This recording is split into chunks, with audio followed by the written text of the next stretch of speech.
I think in simple terms what makes a location a property boom area is jobs generation. I think that's the key.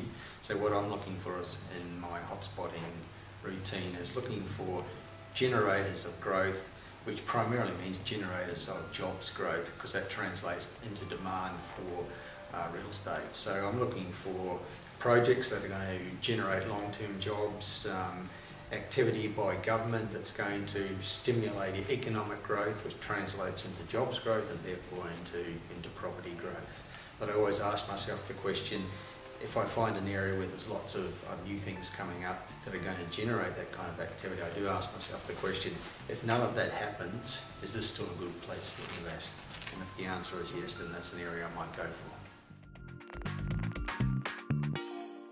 I think the areas to ignore are the areas that I call the iconic locations in real estate. There are types of locations that the industry tends to market as the places to invest, and quite often they're not the places to invest. And I'm thinking particularly of the so-called prime inner city suburbs of our capital cities, which are often not the best areas for long-term growth. I'm thinking of the iconic sea change locations that people flock to, like the Gold Coast, Byron Bay, Noosa, which have really terrible track records on capital growth because they tend to be oversupplied by developers quite often, and also master plan communities, which are heavily promoted by the developers that build them, but the record shows that their record on capital growth is actually quite poor. Now conversely, it's the cheaper outlying areas of capital cities that outperform all of these areas long term.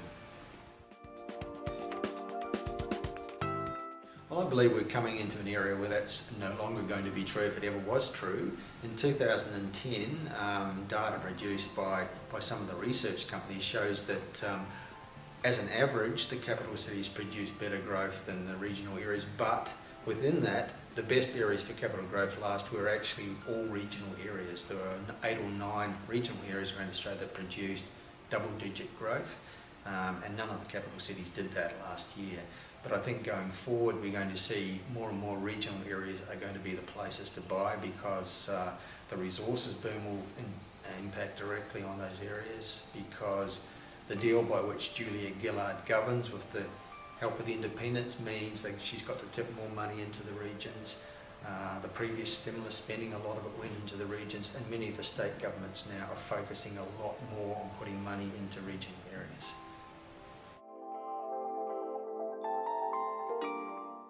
Well, my answer to that reflects what I've said previously about having a strong belief that the regions are the place to be.